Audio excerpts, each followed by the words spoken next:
हाँ जी, नमस्कार। कैसे हैं सब लोग? तो चलिए आज हम बात करते हैं एमएससी बायोकेमिस्ट्री या सीएसआई या नेट बायोकेमिस्ट्री जो है उसके अंदर next topic molecular interactions. Bond पढ़ रहे थे जिसमें हमने एक पढ़ लिया है आयनिक एंड कोवेलेंट, दोनों बॉन्ड पढ़ लिए हैं। अब हम पढ़ते हैं मॉलिक्यूलर इंटरेक्शंस, आणविक आकर्षण या बंध जिनको कहते हैं। देखिए इनमें इंटरेक्शन या अट्रैक्शन या रिपल्शन फोर्स काम करते हैं। इसमें क्या करते हैं, आकर्षण और प्रतिकर्षण बल काम करते हैं। ये वीक इंटरेक्शंस होते हैं यानी कमजोर होते हैं, जो नॉन बॉन्ड्स एटम में या नॉन बॉन्डिंग एटम में देखने को मिलते हैं। एनर्जी इनकी क्या होती है, 10 किलो कैलोरी से कम या 40 किलो जूल पर मोल से कम होती है। जैसे हाइड्रोजन बॉन्ड है तो 12 से 30 किलो जूल पर मोल एनर्जी होगी। आयनिक इंटरेक्शन, ये आयनिक बॉन्ड नहीं है, ये आयनिक इंटरेक्शन है जो बायोलॉजिकल सिस्टम में बहुत ज्यादा मिलता है। इसकी एनर्जी होती है 6 से 25 किलो जूल पर मोल।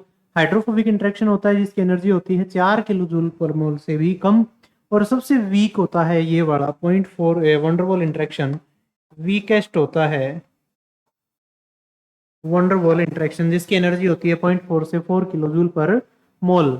नेक्स्ट देखिए बॉन्ड लेंथ क्या होगी इनमें। हाइड्रोजन बॉन्ड की जो बॉन्ड लेंथ होगी वो 0.3 होगी।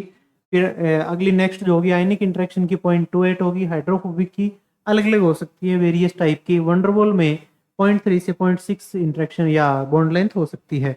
अब हम बात करते हैं हाइड्रोजन बॉन्ड की। हाइड्रोजन बॉन्ड की जब हम बात करते हैं तो ये किन्हीं दो इलेक्ट्रोनेगेटिव एटम के बीच में बनता है। पहली बात तो इनके बीच में जो दो एटम कैसे हों, इलेक्ट्रोनेगेटिव हो, उनके बीच में हाइड्रोजन बॉन्ड देखने को मिलेगा। जैसे एक देखिए ये डोनर है, सॉरी, और ये एक तो है डोनर और एक क्या है, हाइड्रोजन एक्सेप्टर। इसको कहते हैं हाइड्रोजन डोनर और इसको कहते हैं हाइड्रोजन एक्सेप्टर। ये प्रोटॉन है बीच में, इस पे पॉजिटिव चार्ज है, इन दोनों पे नेगेटिव चार्ज है, इसका मतलब इलेक्ट्रोनेगेटिव एटम है यहाँ पर।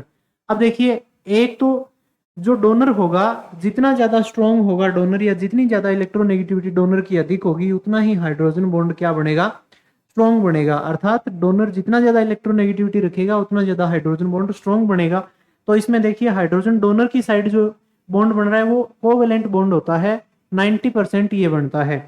दूसरा, इलेक्ट्रोनेगेटिव एटम जो एक्सेप्टर की तरह काम करता है, हाइड्रोजन एक्सेप्टर की तरह, उसकी जो बीच में बॉन्ड बनेगा वो कैसा बनेगा, इलेक्ट्रोस्टैटिक इंटरेक्शन बनेगा। नेक्स्ट देखिए factors affecting strength of hydrogen bond, यानी हाइड्रोजन बॉन्ड की स्ट्रेंथ को कौन कौन से फैक्टर या कारक प्रभावित करते हैं। तो सबसे पहले देखिए एंगल इफेक्ट करेगा कि कौन क्या बन रहा है दोनों में, डोनर और एक्सेप्टर के बीच में जो एंगल होता है वो कैसा बन रहा है।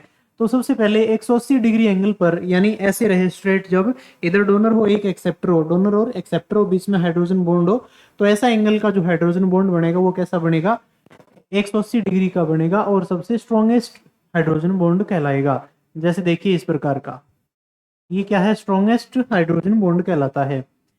अब 180 डिग्री से जैसे जैसे कम चलते जाएंगे तो बॉन्ड क्या होता जाएगा, वीक होता जाएगा। एग्जांपल है फर्स्ट इसका alpha helix of protein. Protein की अल्फा हेलिक्स जो होती है उसमें इस टाइप की बॉन्डिंग बनती है, 180 डिग्री की बॉन्डिंग होती है, तो स्ट्रॉन्ग बॉन्डिंग होती है कुल मिला के। नेक्स्ट बात करें तो बीटा शीट। बीटा शीट अब दो प्रकार की होती है। ये सब क्या है, बायोलॉजिकल सिस्टम में पाए जाने वाले प्रोटीन के टाइप्स होते हैं। हम इनको आगे स्टडी करेंगे, प्राइमरी सेकेंडरी स्ट्रक्चर वगैरह जब पढ़ेंगे। तो अभी आप कंटिन्यू करते रहें, धीरे धीरे जैसे जैसे बायोकेमिस्ट्री आगे बढ़ती रहेगी आपको समझ में आता जाएगा। क्योंकि पूरी लाइफ साइंस जिसमें जूलॉजी और बॉटनी दोनों आती हैं, उसकी बेसिक या जो रूट है या मदर है, वो कौन सी मदर यूनिट जो है वो बायोकेमिस्ट्री ही है। चाहे आप CSIR नेट की बात करें या MSc वगैरह की बात करें, साइंस में ये काम में आएगी सबसे पहले। तो फर्स्ट आती है parallel beta sheet. Parallel beta sheet क्या होती है, 180 डिग्री एंगल पाया जाता है डोनर और एक्सेप्टर के बीच में, हाइड्रोजन बॉन्डिंग होती है इनके बीच में। अर्थात इसका मतलब हो गया 180 डिग्री तो नहीं है, तो क्या मिलेगा, थोड़ी सी वीकनेस देखने को मिलेगी। दूसरी होती है anti parallel beta sheet. Anti parallel का मतलब होता है कि इसका एक सिरा एक साइड में सी होगा, दूसरी साइड में एन टर्मिनस होगा, ठीक है। तो ये ज्यादा स्टेबल होती है क्योंकि इनकी बॉन्डिंग होती है, जो एंगल होता है 180 डिग्री का होता है। अब मैं आपको समझाता हूँ पैरेलल बीटा शीट क्या और एंटी पैरेलल बीटा शीट क्या होती है। कोई भी प्रोटीन यदि क्या होता है, प्रोटीन आपको पता है अमाइनो एसिड से मिलके बने होते हैं। किससे, अमाइनो एसिड से मिलकर बने होते हैं। इन अमाइनो एसिड में एक तो सी टर्मिनस होता है, एक एन टर्मिनस होता है। तो अमीनो एसिड या अमाइनो एसिड के बहुलक प्रोटीन होते हैं, इनमें एक सी टर्मिनस मिलेगा, एक एन टर्मिनस मिलेगा। जब दो शीट एक साथ लगी रहें, दो लेयर प्रोटीन की एक साथ लगी हुई हो, तो इनमें अगर दोनों में एक साइड में सी हो और एक साइड में एन टर्मिनस हो, तब ये बॉन्डिंग प्रॉपर नहीं हो पाएगी। अगर इसमें डिफरेंस आ जाए, यानी एक साइड में सी हो एक का और दूसरी जो प्रोटीन की सीक्वेंस है उसमें एक साइड में सी की साइड में एन हो जाए और एन की साइड में सी हो जाए, तो ये एंटी पैरेलल बीटा शीट बनाती है। कौन सी? Anti parallel. और ये क्या बनाती है? पैरेलल बीटा शीट बनाती है, जिसमें एंटी पैरेलल ज्यादा स्ट्रॉन्ग होती है, पैरेलल कम स्ट्रॉन्ग होती है।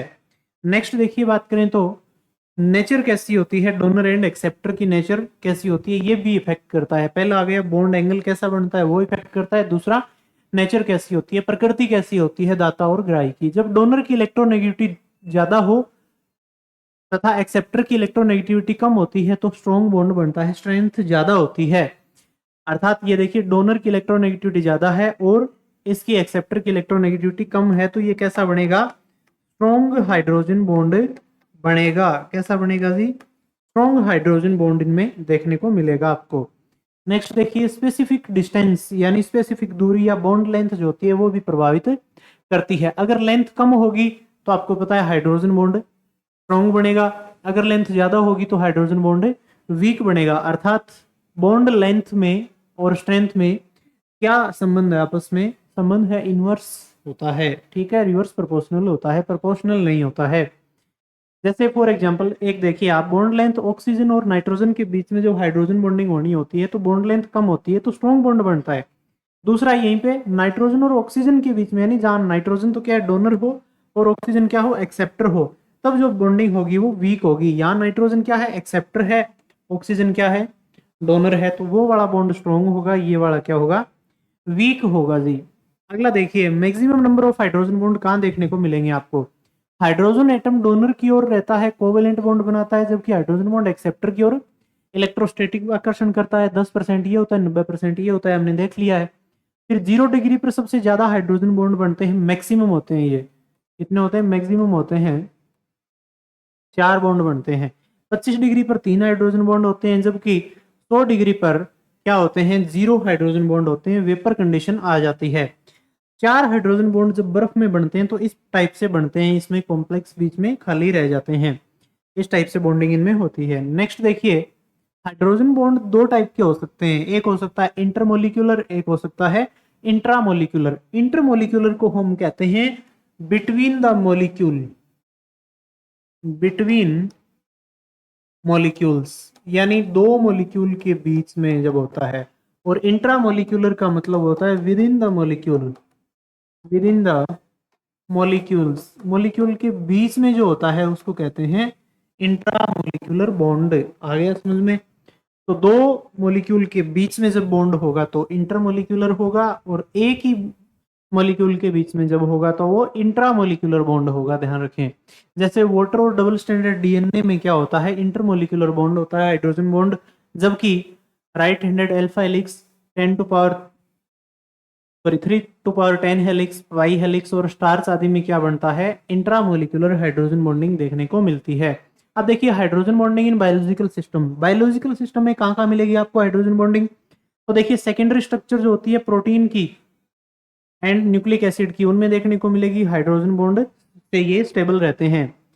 अब देखिए ये क्वेश्चन आपके CSIR में भी पूछा गया है, पता नहीं कितनी बार, तो ये इंपॉर्टेंट है, ध्यान रखें आप, बहुत ही इंपॉर्टेंट चीज है ये। जब ऑक्सीजन डोनर और नाइट्रोजन क्या हो, एक्सेप्टर हो, तो सबसे स्ट्रॉन्ग बॉन्ड बनेगा। फिर ऑक्सीजन डोनर और ऑक्सीजन एक्सेप्टर हो तो उससे कम है, उससे वीक हाइड्रोजन बॉन्ड। फिर नाइट्रोजन डोनर नाइट्रोजन एक्सेप्टर हो तो और वीक बॉन्ड। सबसे वीकेस्ट बॉन्ड कब होगा? जब नाइट्रोजन डोनर होगा और ऑक्सीजन क्या होगा, एक्सेप्टर होगा, क्योंकि नाइट्रोजन की यहाँ पे इलेक्ट्रोनेगेटिविटी कम है और ऑक्सीजन की क्या है, इलेक्ट्रोनेगेटिविटी ज्यादा है।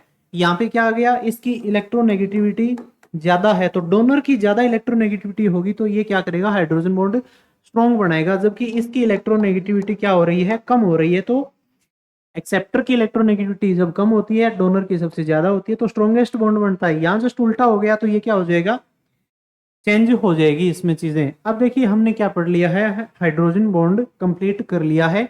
यहाँ तक आपको कोई भी डाउट हो तो बताएं मुझे। नेक्स्ट हम पढ़ेंगे electrostatic bond. Thank you so much.